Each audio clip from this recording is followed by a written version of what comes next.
Okay, so Kathy and I spent a lot of time over this past weekend just going back and forth and trying to figure out exactly what our modus operandi was going to be today, or our approach. And so, we have a nice little outline here, so I'm not going to deviate from it at all because we have every single word memorized. No, I'm just kidding. We don't have that. So let's start off with your background, right? Sure. So where you went to school, how you got to Helios HR. So it's interesting. Pat and I were just she asked me at the table, where are you from? And I said, from this area. And she said, entirely? And I said, yeah, entirely, like literally Northern Virginia. I was born and raised in Northern Virginia. Went to school at George Mason University. Have an undergraduate degree in psychology. Did some time in. It sounds bad when I say it that way. Sam Quentin. Let me back up. Had an internship at a mental health institute, and realized that it was a fabulous experience for a psychology major, and also helped me realize that I was not going to go into clinical psychology. Mm-hmm. So the question is then, what does somebody do with an undergrad in psychology? And the answer is, whatever you can. And so I launched my professional career. I worked for Dewberry. At the time they were called Dewberry and Davis, a well-known civil engineering firm. Sid Dewberry is one of the captains of industry, and had some really good experience working for that firm. And that's how I ended up getting into HR. I started as an entry-level recruiter, and really started that role. That was my path, really. I mean, that kind of kicked off my path into what has become an HR professional, was that first job with them. And so take us from that to how you started the company. Actually, it was September 11th, mm-hmm. right? 2001 is when you started, yeah. Yeah, yes. So on September 11th of 2001, we actually received the confirmation of our Articles of Incorporation with the State Corporation Commission. So that's when Helios, the company that's become Helios today, was actually born. So I progressed in my HR career and moved from a large company to progressively smaller organizations. And that gave me an opportunity to work closely with the CEOs, learned a lot about operations, mm-hmm. and moved through my career, and then worked for a company. Right before I launched Helios, I was working for a technology company, voice application service provider called Price Interactive. And we grew very rapidly, and they hired me strategically. They brought me on board to help them grow the organization at only 15 people. And we grew to a little over 200 people in 3 years with no VC funding, no brand recognition, and no government contracts. So at a time when the .com and the talent shortage for technology people was really intense. And so it was a great place to work. We grew and built that organization collectively as a team. There was a lot of collaboration. It was an incredible corporate culture. And when the market softened in the late 90s, instead of going public, which was the plan initially of the owners, they decided to sell to a publicly traded company. And it was truly a case study in two very diametrically opposed cultures, right? And so that deal was done in February of 2001. I resigned in May. They were concerned about how the employees would perceive my exit, so they asked me to stay on through the summer and not share that I was leaving until they had a plan B. And that actually worked for me, because it was a very emotional decision for me. Sure. I didn't know what my next step was going to be, right? I was a single mom with a 3-year-old daughter, and certainly could not afford to work, but also was very impassioned about the fact that our culture was not what it used to be. So that gave me a little bit of time to kind of figure out what I wanted to do. Now, were you always, did you always have that entrepreneurial Jones, or was it something that just, in 2001, you said, this is my best option, let me go out and just go out on my own? Or were you planning on, because you resigned in May 2001, were you planning on going on your own, or were you going to look for a job too? Did you have your options open? Yeah, I did. I absolutely left my options open. So I started interviewing, and I found that I couldn't get excited mm-hmm. about going back to work for somebody else. I felt like I had given so much of myself in growing this organization, and really liking the people, enjoying what I did. Like, we had an incredibly dynamic, intense corporate culture, and it was all very positive. Our employee referral rates are high. Turnover was non-existent. I mean, so it was that kind of environment that I started realizing as I was interviewing. I thought, I'm not sure that this can be replicated. Right. It was kind of what do they call that? The perfect storm, and it was a lot of things contributed to that. So what I did figure out, Ingar, is I was not only interviewing, but then I started reaching out into my professional network. Mm-hmm. a network that may have been dried up because for the last 2 years I was literally working 80-hour weeks, so I didn't get out, I didn't go anywhere, right? I was at my desk. My colleagues would call me on a Saturday because they knew that's when I didn't have a gatekeeper, and that was the only time I would answer my own phone was on a Saturday. My daughter would be coming to work with me, and that's when you had DVDs and you can plug them in, the old VHSs. But what I became clearer for me, the more people I talked to, was I wanted to create that kind of environment. Mm-hmm. So I started talking to other people that had businesses and said, how did you launch your business? What did you do? And I remember Ann Crossman, she's such a great lady, Completed Systems is her business, and we were on a speaking panel together. And I said, gosh, would you mind, can I buy you a cup of coffee? Would you tell me, talk to me about how you started your own business? I have no idea. I'm thinking about it, but I have no idea really what I'm doing. And she goes, well, first you need to line up your first client. And I said, well, she said, so don't quit your job until you line up your first client. Oops. I said, yeah. I said, well, it's too late. And she goes, oh my God, Kathy, it might take you 6 months to find your first client. And I said, 6 months is not an option. So it was funny. I teased Ann today about how our comfort level was clearly different at that time.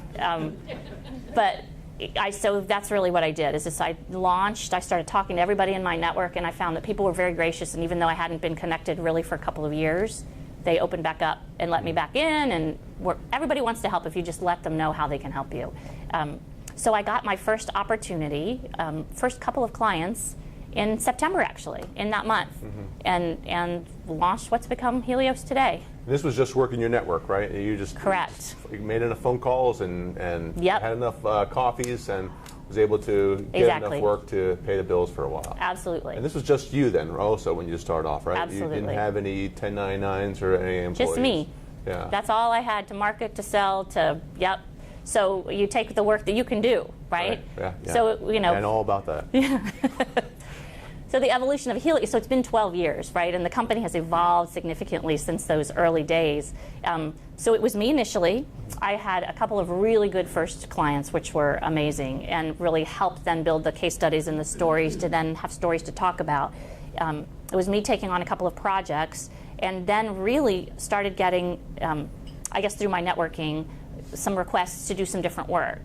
And very shortly started working in this retained capacity where people would say, oh, well, our HR director is gone, or we have an opening, can you come and help us? And it wasn't something that I could really do then, because that was going to occupy my time full time. Right. So that's when I started reaching out and building a team of people, and initially they were in a 1099 capacity. I brought people in on 1099 to work projects or certain assignments, very specific assignments, and I did that for the first 3 years, actually. So that started how soon after September 2011, or 2011? Oh. How soon, about 6 months after that? Oh, not even 6 months. Okay, so you... Like January, February. You got enough work pretty quickly that you needed to scale up. Okay. Yeah.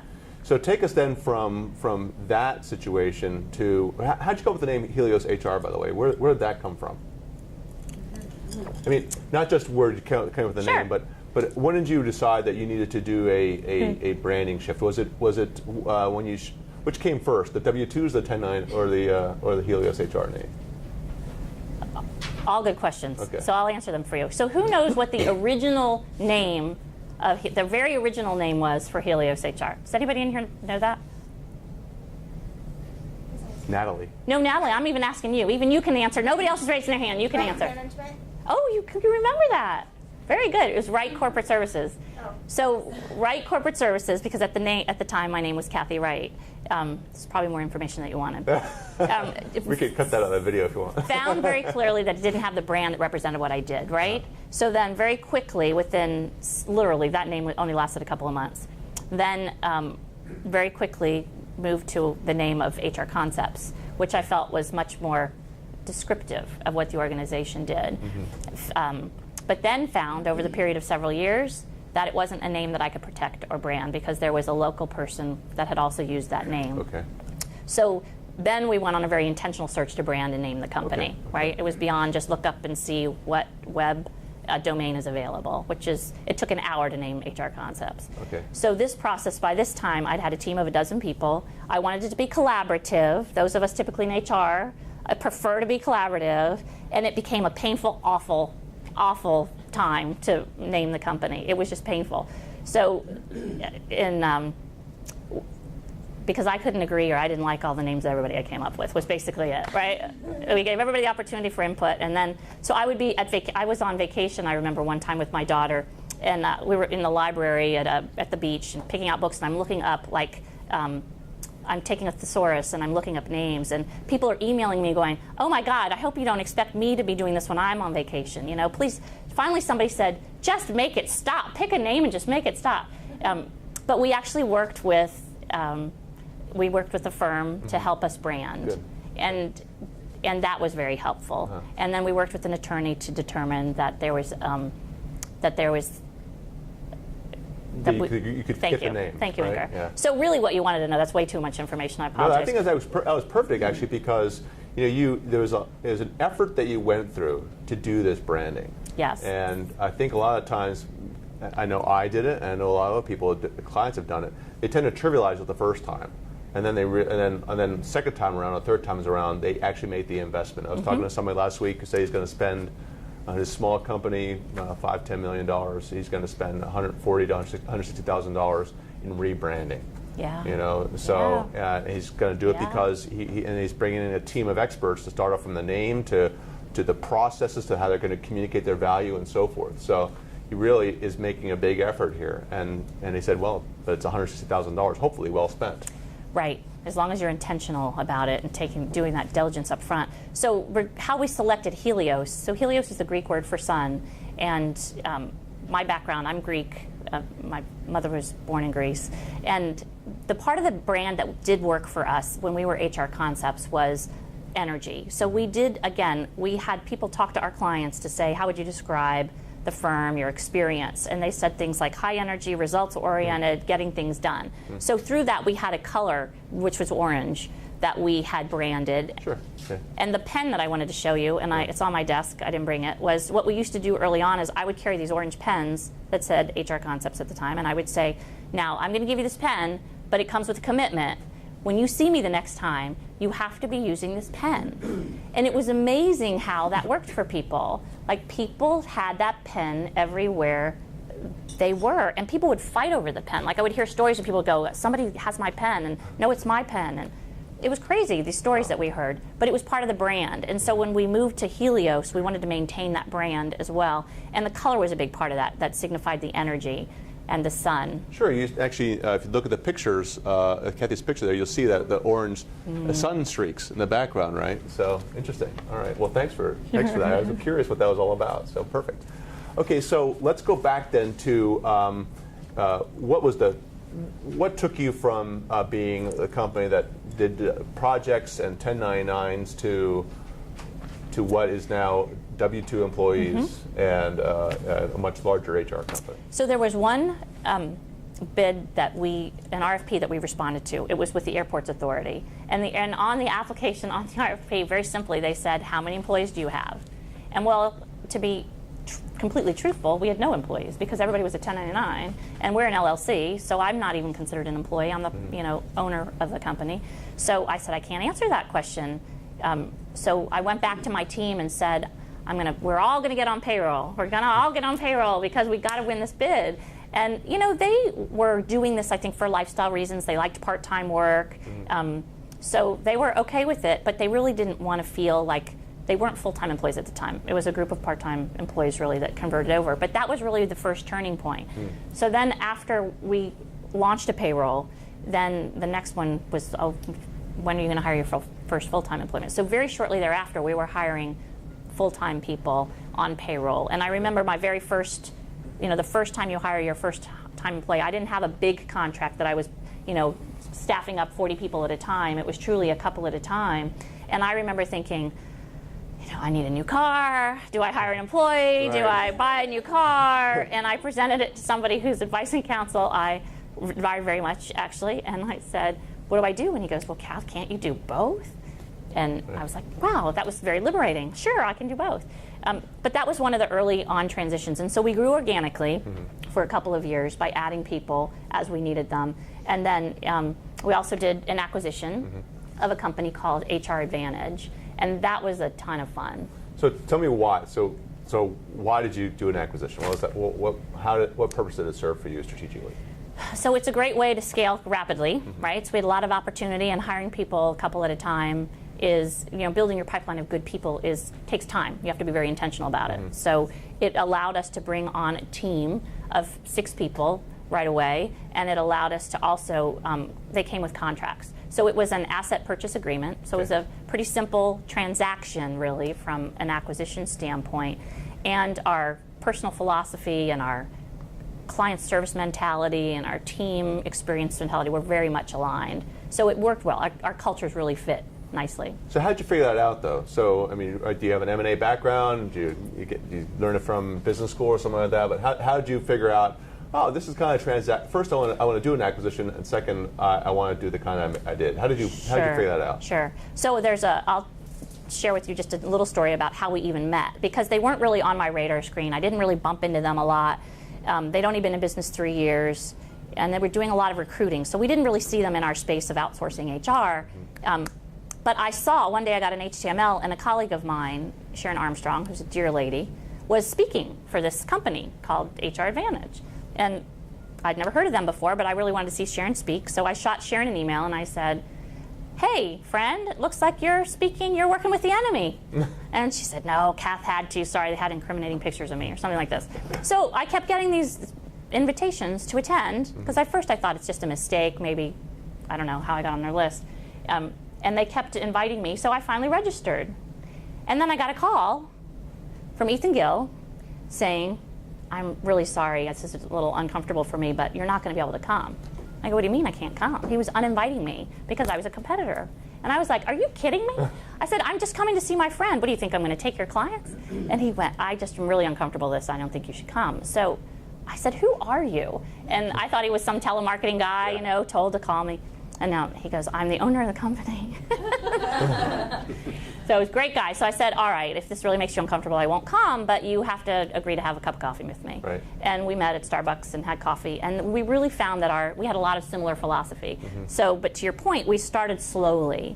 So Helios had some opportunity. He had a member of his team with capacity, and he basically let us loan. They subcontracted to us for a while, and it was through that relationship that we really learned that those synergies existed. Yeah. So working together first, I think, is ideal. Okay. So on a scale 1 to 10, how would you grade that acquisition? Was it very successful? 10, at 8.5. Actually, probably shouldn't say it. Probably shouldn't go on the record for that. But was it a great success? Yeah, it was absolutely great success. Okay. What made it successful? So because our values were aligned, and that was very clear. We had very similar values. I think we had complementary skill sets, right? So I brought a depth of, I think, relationships and connections, because I did grow up in this area. My entire professional career is here. And they brought a depth in technology and other market understandings that we hadn't really, weren't touching at the time. So we had some synergy between the two of us. They also had great team members.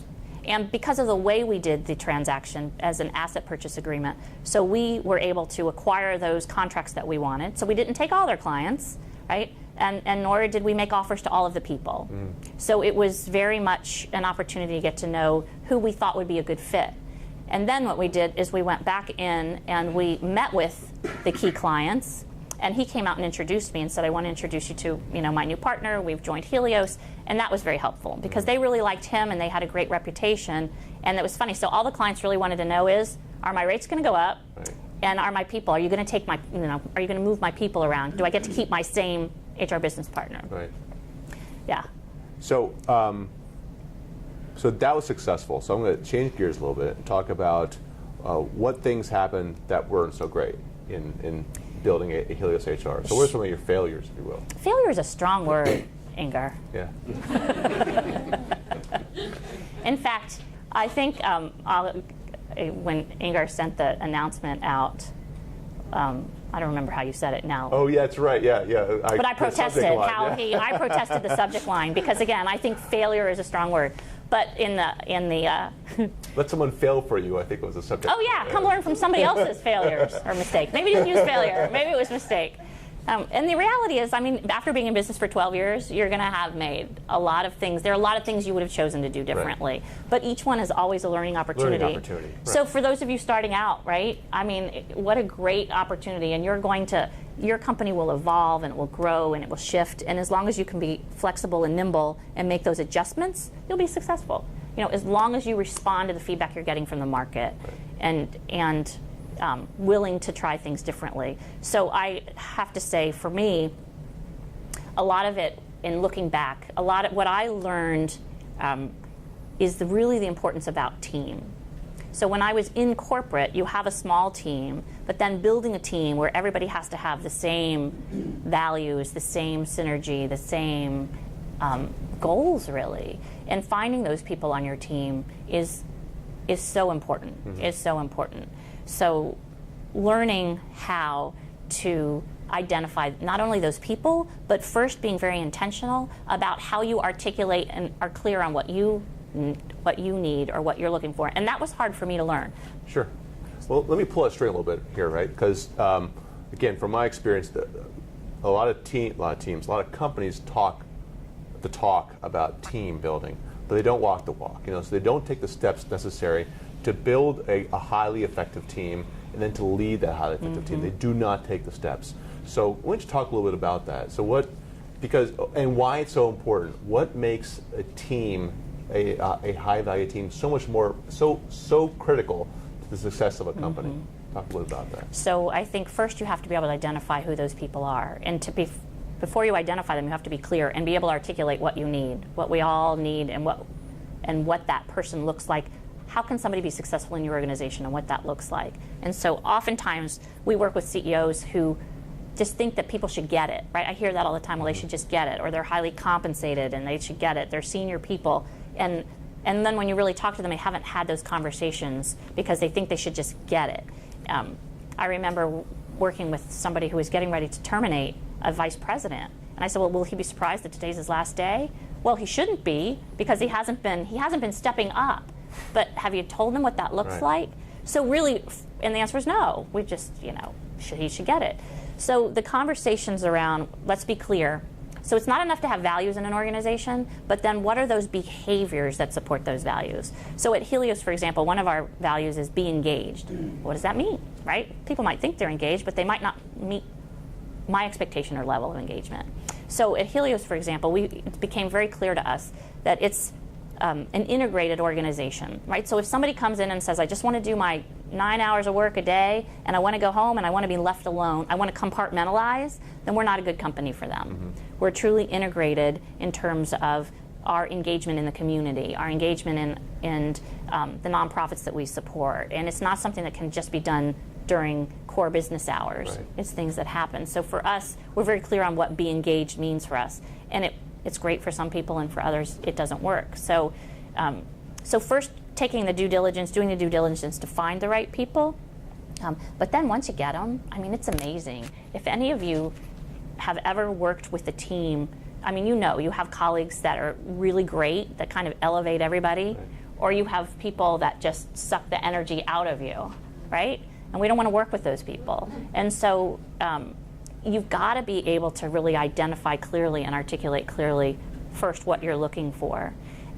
And then when you get that great team, and as you're building that great team, having the conversations with them that continue to keep them engaged. So the reasons they joined the organization, how frequently is somebody touching base with them to determine that these reasons still exist?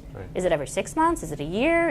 Are they having one-on-ones with their supervisors, their managers, touching base, weekly? So we would recommend a weekly one-on-one, and those are not just conversations about tactical transactions, what are you working on, but it's how are we supporting you? What goals do you need to be successful? What tools do you need to be successful? How are we making sure that we can support you as a team?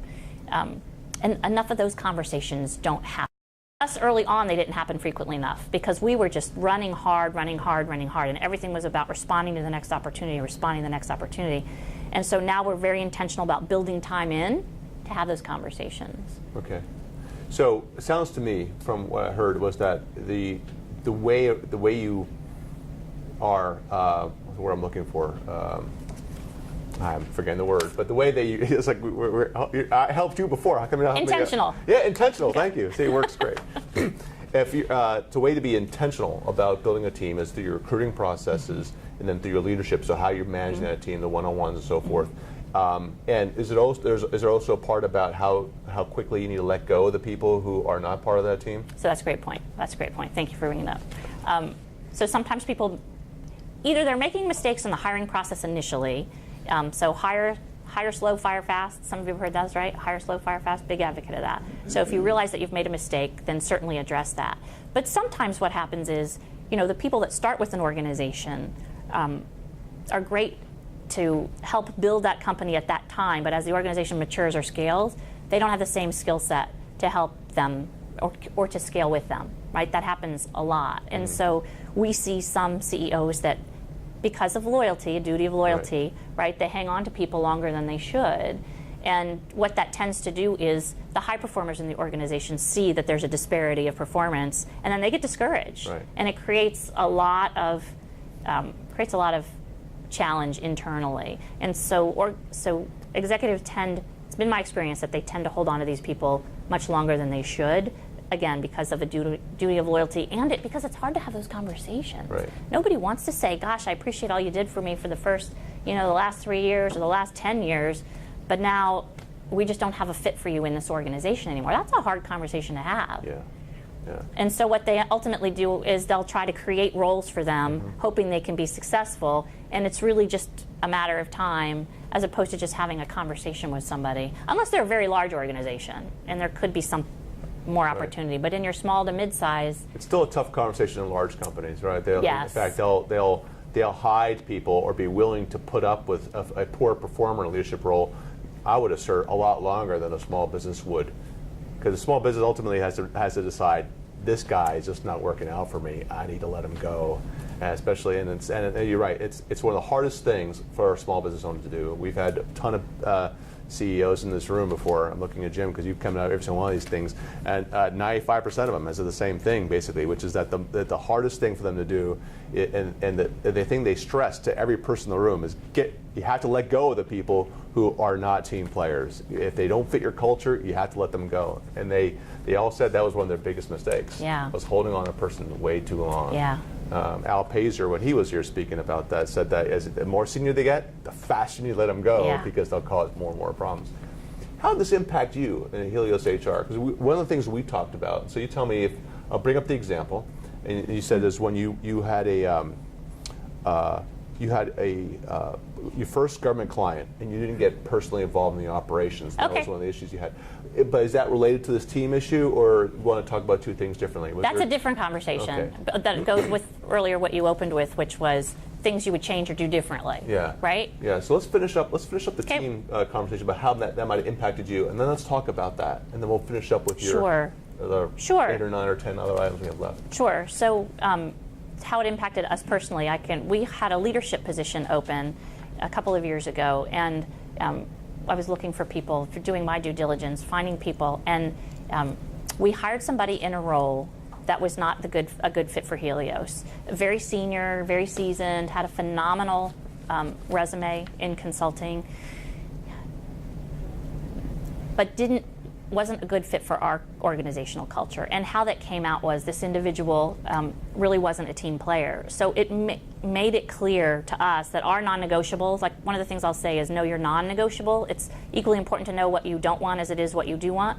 And it became clear, through this process, we were able to articulate that our non-negotiable is, it's got to be about the team. It's got to be about the team. And how that showed up was she would be all about certainly leveraging her team, but not giving them any credit or recognition for anything. Okay. And so then destroyed this credibility. There wasn't an opportunity she didn't connect with her team, and she was taking accolades for things that she didn't do. Yeah. They were doing it. So that became pretty evident pretty quickly that wasn't going to work for us. If you had it all do over again, how could you have changed that situation? I mean, could you have done better, you think, in the recruiting and hiring process? You think you might have been better at filtering that person out? I think so. I think that's where it was. So the other thing I will tell clients, and so this is lessons learned for myself, I should have listened to it too, is don't ignore the red flags, right? Because we all see them, we just choose to ignore them. So they are there, and that gut instinct, because your gut is literally physically reacting to something that's kind of a danger sign, right? Some behavior or some past history that you've had, it's associating this experience with again. And there were red flags. And and I tried to get through the red flags, and I think I just I convinced myself that I was being a little too critical. And you know what? It's funny. So you're going to think I'm crazy. Ellen Krause, who is our CFO, Ellen would say, you know, Kathy, because I would say one of the things that for me, it's about the connection that we make with people. Do people connect with you? And I think to be successful, we've got to be open to being connected and not being standoffish. Yeah. And it was very hard for me to connect with this person. Mm-hmm. And because we were moving very like we were in the process of moving our offices, so it was just crazy mayhem. She came over the day the movers were moving us out of the office, and then I said, that's not really fair. Come back. We didn't get a good start. Come back. But she came back the day we were still in and like unpacking, and I still wasn't able to connect. So I said, you know, do you drink wine? And you know, and we went and had a glass of wine, and I thought, let's just get out of this office environment. But it was that challenge of, do we really have a connection? Sure. Okay. So I was going to change gears and go back to the other thing we talked about, the first government client. Yep. But that's pretty powerful, right? The takeaway I would say here is that your gut is just, it's intuition built up over years of experience, and when you blow it off, it can be a big problem. Absolutely. Yeah, okay. Absolutely. And don't ignore the red flags. So let's talk about that then, and then we'll move to Sure. the 9 items. So the other question that you asked that we talked about earlier was, so there was a period of time, and not that long ago in the life of Helios in our maturity, where I stepped out of the business a little bit. So we had closed a government contract, and we're primarily a commercial business, and I always said I'll probably never go into government because I don't have any relationships in government. Like, I don't know anybody in government that works in government. So to me, it was never part of our strategy.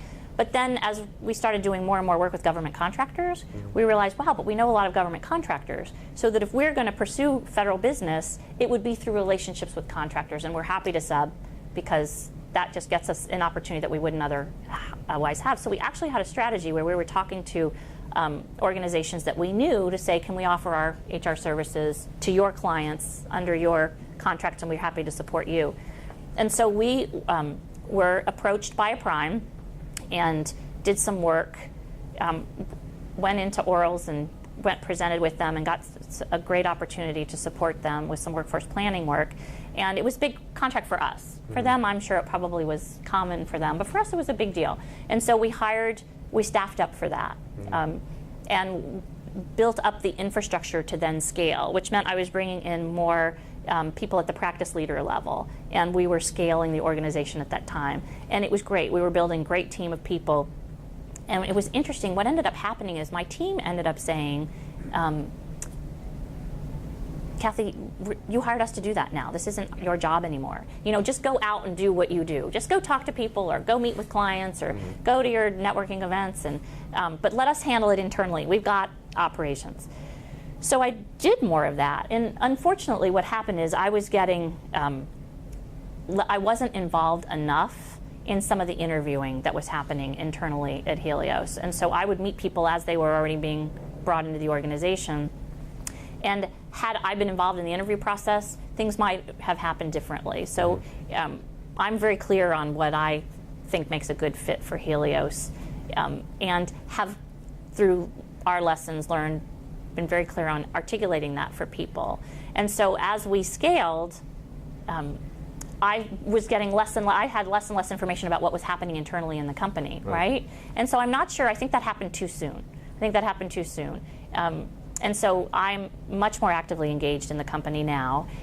We have what I like to call a feedback-rich culture, so everybody gets feedback, and high performers really enjoy it. So if you're giving a high performer feedback, they appreciate it, they course correct. They seek it out. They do seek it out, and they give me feedback all the time. So I learn from our team all the time. So so what are you doing differently now? So you say you're engaged, you're more engaged in there. You know, the Naval Academy will learn this thing called MBWA, Management by Walking Around. The idea was that if you're not engaging your company, so it doesn't mean you're micromanaging, it doesn't mean you're telling every individual person how to do their job. You're just walking around the facility, walking around the submarine in my case. You're trying to figure out what's going on everywhere, so you're never too far removed from everything that's happening on your ship or in your company. So how did you engage more? So we do a lot of content marketing and blog writing. And one of my practice leaders just took a 2-week vacation, for example, right? So I said, no worries, I've got your back. Have everybody send their articles to me. And I'm not sure what everybody thought of that initially, but they all got feedback. So it was great for me. What great visibility to see what people are writing about, what their thought process is. And not everybody had to reformat their blog posts. I mean, it was great to give me the visibility that the talent that was on the team, right? And that insight, and then to be able to give them feedback and work with them on that. So I'll take people with me on client prospect calls, which I love to do. So I bring them into that opportunity. We've got windshield time in the car, so we're all talking on the way down there. So it's much less formal. I'm not conducting their performance reviews or anything like that, but I'm creating opportunity where I can provide them feedback and they can have dialogue with me. And giving them opportunities to write proposals and then giving them feedback on those. I mean, really cool stuff. And I'm learning a lot from the folks on our team in doing that. In terms of because I call it failures because it's easier. It's a more dramatic and provocative word, right? But and so in terms of this suboptimal experience you had before, has that been turned around? I mean, so and how? I mean, how has that been turned around? So what I always share with our clients is delegate but don't abdicate, right? So I was doing that. I was kind of abdicating responsibility. I was delegating and abdicating and coming back and saying, what's happening? So much more, I mean, as leaders, we're all accountable. I mean, if something's not working in an organization or with a particular team member, it really stops with us, right? It does. And so recognizing that I'm responsible if sales aren't high enough. I'm responsible if clients aren't happy. I'm responsible if team members aren't happy or engaged, or we're not meeting our commitments to the clients, as opposed to looking for somebody who wasn't doing their job. So that was a real intentional switch for me to be able to get that. And I think with that came a whole different connection with the team too. About willing to say, so it's also about being willing to be a vulnerable and authentic leader as well. And you probably don't have too many surprises anymore, right? Yeah. I mean, so none. Right. Ali Sadat, who is the founder of FedBid, was here a few months ago, and that's what he said. Is, if you're CEO, if you're having surprises, then you're not getting engaged enough in your company. There shouldn't be any surprises coming at you. You know? So, well, let's shift gears here. We've got a few more minutes left. Let's talk about your 10 points, right? If that's okay. Sure. Let's go right to it. And I don't know if you had a thought about how to go through this. We talked about several of these in general through the team idea, but how about you just go through some of the items in your list? Okay, not in any particular order? Yeah, I mean, just riff on it a little bit and whatever you want to hit on, and then we'll do some Q&A. Okay. Yeah. So a couple of mine, connect with people. You all will get this in case there's value of that to you. Connect with people and being authentic. And I'm all about telling people what they need to know, not what they want to hear, right? And so that has worked for me personally and professionally. And we got our very first contract, one of our very first contracts was with a large association, and they were going through a huge restructuring. And it was going to be a big process. And I had never worked in an association environment before. I didn't realize that boards were so powerful and so large and so complex. And I was working with the executive and the CEO, and I said, oh my gosh, you want to do this in the next 3 months? You've got decisions to make. We've got to move forward. You've got to schedule a board meeting. He said, Kathy, our CEOs are of billion-dollar companies, and I can't just call a meeting. There's 48 of them on our board. I can't just call a meeting. I said, well, then you better get a conference call going, because we don't have time. You don't have time. And so I think my response made him realize there was a certain sense of urgency. But what I learned from him was that the politics of really the awareness of you have to engage a board. You can't just dictate something to a board, right? And I think that I got hired because he was just so, partially was, I think it was very entertaining for me to be pushing him so hard when he knew that this was this big thing we were doing. But it's all about telling people what they need to know, right? Not what they need to hear. And as consultants, sometimes we forget that because we think that people just want us to tell them the easiest way to do what they need to do. Yeah, it's a big deal, actually. I had to catch myself from time to time realizing that the reason why this client hired me is not to make nice. Right. It was to tell them what my honest assessment was based upon my experience. Right. And so you shouldn't hide that, sugarcoat it, or do anything with it. It's, otherwise, you're not being fair to them, and you're not giving the value of the dollar. Yep. Yeah. Absolutely.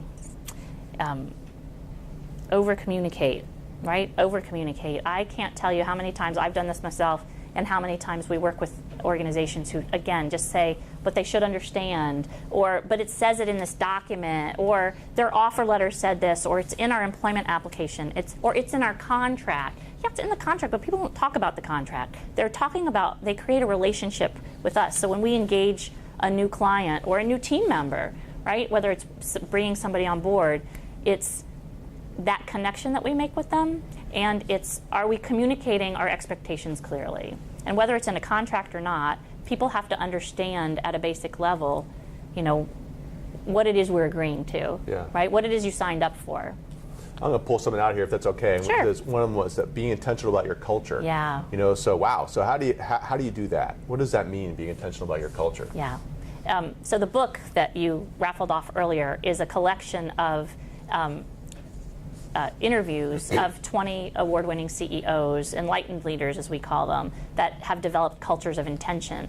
And at Helios, we define a culture of intention as a culture that allows you to attract, retain, and engage really exceptional people. So that doesn't just happen. I mean, you literally, how do you become intentional about that?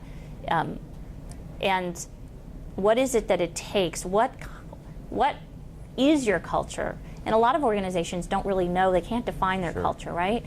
And the reality is, our culture is whatever the people that work for us say it is. Right. Regardless of what I'd like to think it is, it's whatever the team members at Helios say it is our culture, and that's what we have to pay attention to. So how do we intentionally create a culture that allows you to attract, retain, and engage? And for us, it's about talking to the people on your team. What is it that gets them jazzed? What is it that they find purpose in? How do we offer that in a work experience for them that gets them really excited and connected to the organization and the community?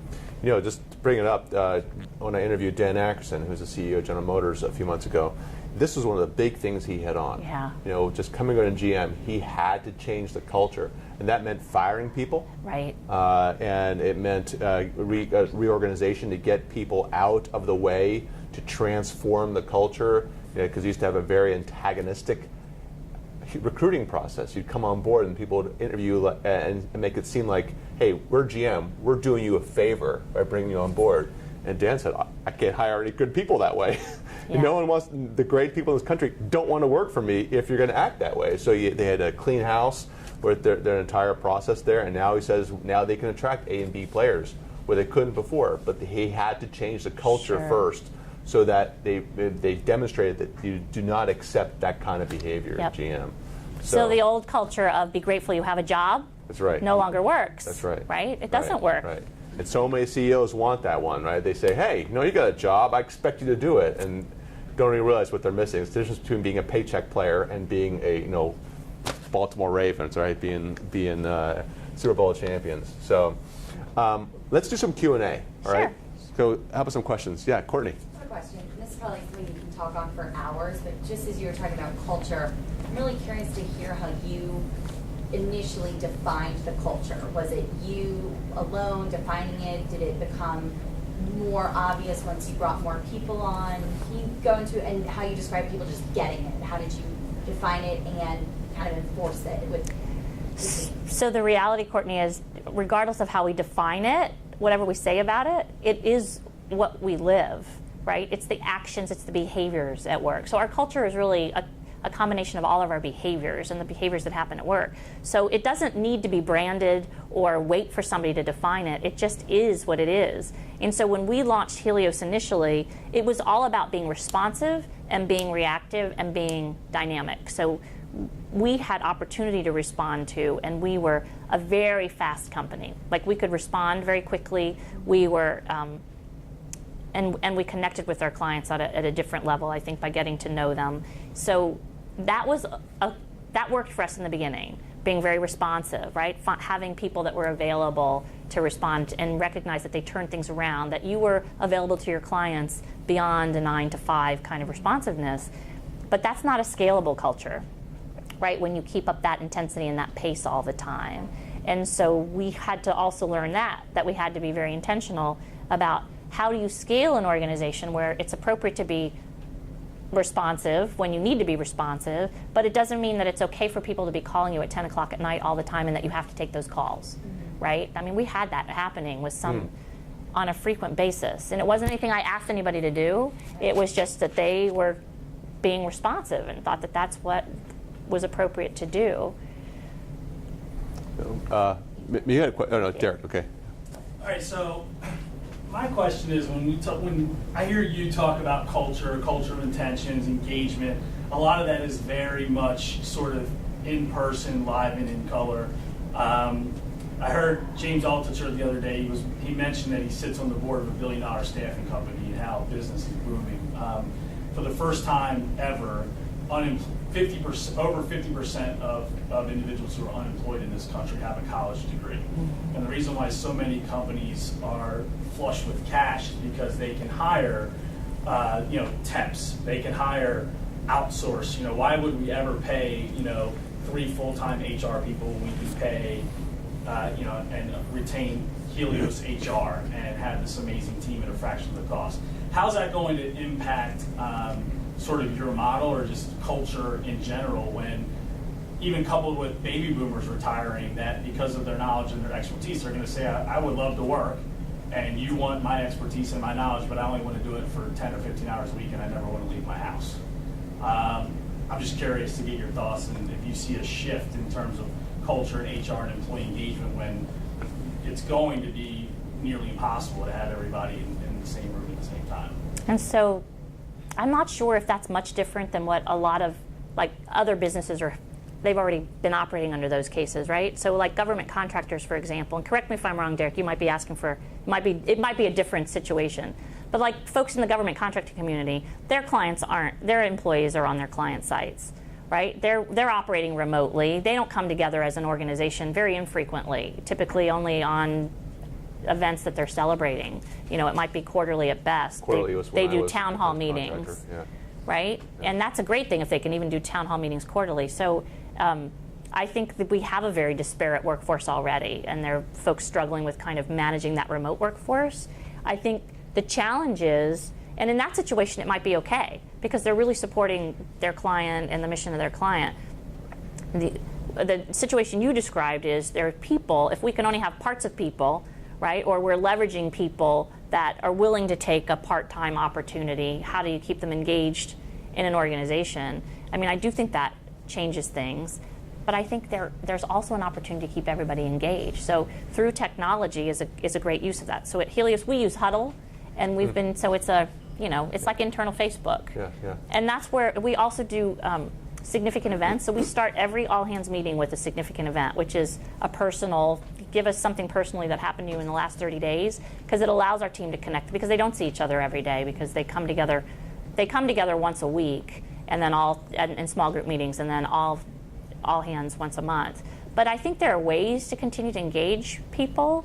It's just going to take more creativity, right? And I think the culture is about, if you demonstrate caring and that people know that you care for them and you're there to support them in their professional and their personal goals, it just takes more effort to make that happen. Alan, is your question going to be fast, because we're at the 1:30 mark, so I want to make sure. Yes. Yeah. Last question, sorry. About the problem where you've got somebody who's not doing a great job. What do you do in training and development? Because organizational needs are constantly evolving. Let's say you've got a saleswoman who's fabulous. You promote her to director of sales and she's just floundering. How do you deal with that? How do you deal with it in particular in terms of your training and development so the people's skills evolve as your needs change? So I think it's first knowing what somebody's strengths are. So a good individual contributor doesn't mean they're going to be a great sales manager, right? Mm-hmm. So first knowing what their strengths are and not training them for something that isn't going to leverage their strengths. So training should be used to leverage an existing strength and take somebody who's already at least a B player and maybe make them an A player, or an A player, make them an A plus player. But to take somebody that's a low performer and think that you can train them, my experience has been it doesn't typically work. Right. Training is my philosophy is leverage the training for your already strong performers and help them be even stronger and exponentially even greater. That's been my experience with my clients. They'll promote the person who is the most competent technician at a job, but not necessarily the best leader. Right. You know, and next thing you know, you have a lot of problems because you have a great person who understands technology but can't lead anything. And so you'll start having the problems associated with having bad management in terms of holding on to good people Right. and executing well and so forth. So, Right. Kathy, we're out of time, so let me just, if you want to say any final words, and then I'll close this up.